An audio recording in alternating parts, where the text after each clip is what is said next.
Is there anything like a good old-fashioned creature feature?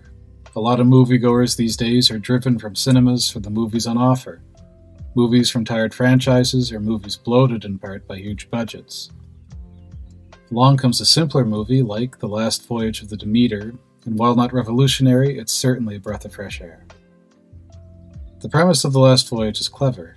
It depicts the events of the Captain's Log, which is an early chapter from the 1897 novel Dracula, detailing the ship's voyage transporting Dracula to England. Really, I'm surprised we haven't seen a film based on this before. The setting is absolutely brilliant. Surely the crew of the ship transporting the most infamous vampire of all time would have a tale or two to tell by journey's end. That is, if the crew survived. At its heart, Demeter is a monster movie, with Dracula waking at night, picking off crew members one by one, and then sucking their blood like a kid squeezing his juice box for the last little bit of juice. The tension builds and builds until the surviving crew has to band together in a last-ditch effort to stop Dracula with an explosive showdown, which is, of course, set during an especially dark and stormy night at sea. It's a simple story with a familiar but fun structure. Offhand, I can think of other monster movies featuring scary predators like sharks, snakes, crocodiles, aliens, and predators, but it's a formula that works and one that can be tweaked to be made fresh endlessly, while also shot on a smaller budget. The smaller budget is a key feature. Constraints lead to creativity, but more on that later.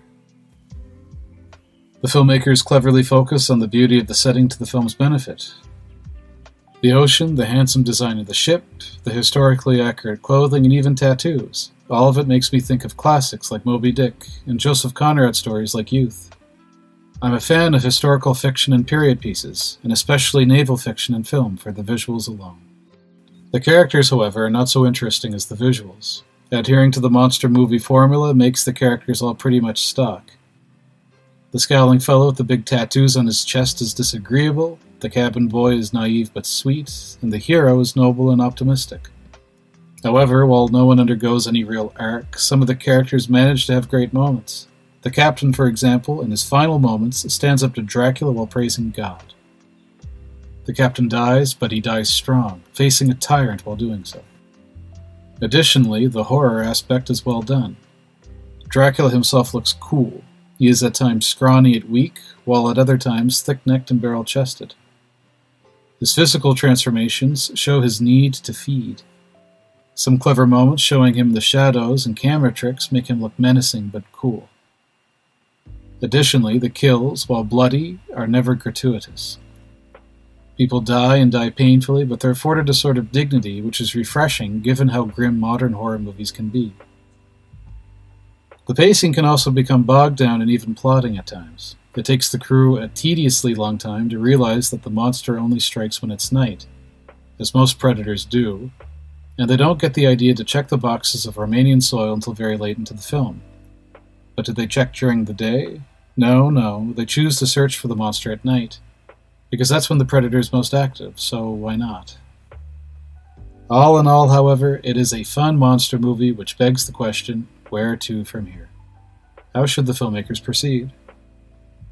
Well, to start with, let's have a look at the modern movie landscape. Let's take Disney, for example. Disney apparently is in serious debt, serious to the point where there's rumor they're going to be purchased by Apple, although I doubt it. Disney has launched flop after flop this summer, with each movie costing hundreds of millions of dollars. The budget of Demeter was only about $40 million, however, kept low, no doubt, by the enclosed setting and the limited number of actors. Part of what's hurting modern movie-making these days is bloat. Movies are overly long, are overstuffed with CGI, and have bloated budgets.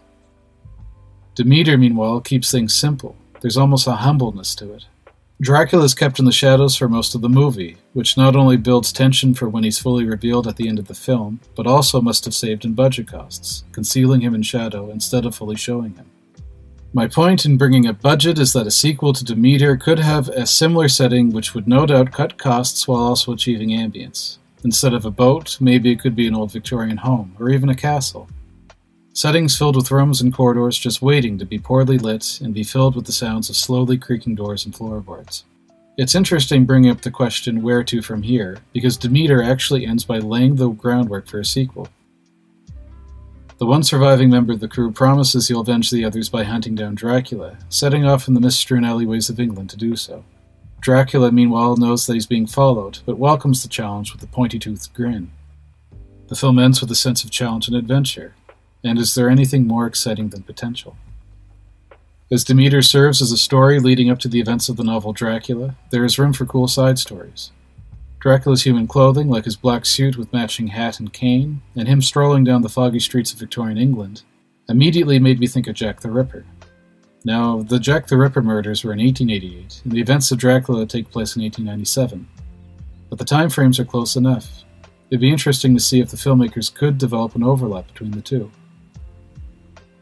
Finally, the film would absolutely do well by maintaining the spirit of dignity. Too many modern horror movies feature people corrupted and twisted, utterly compromised in body and soul. That's bad horror, as it leaves the viewer with a feeling of hopelessness. Demeter runs contrary to this. For example, there's a character who becomes tied to the mast of a ship and then dies, but he does so in a pose that makes me think of drawings from Grey's Anatomy. On the one hand, you could say a person looks compromised or even humiliated in death, but on the other hand, there is such a thing as dying strong. Dying with dignity. This theme of dignity should continue, and especially so if the Jack the Ripper murders do function in the plot of the sequel, as the poor victims of the Ripper murders were actual living people. With all that said, I'm looking forward to a sequel if we get one. The lower budget meant the filmmakers had constraints, but constraints lead to creativity. The horror is not extreme, nor does it humiliate the victims. This time period is fun to be in and to see on screen, especially anything naval related. I'll end this video by recommending where you should go from here. Have you ever seen Master Commander at the Far Side of the World? It's a superb film, a modern masterpiece, and one of my all-time favorite films. If you're not already into them, you'll find historical films, especially ones with naval themes, will grow on you, too.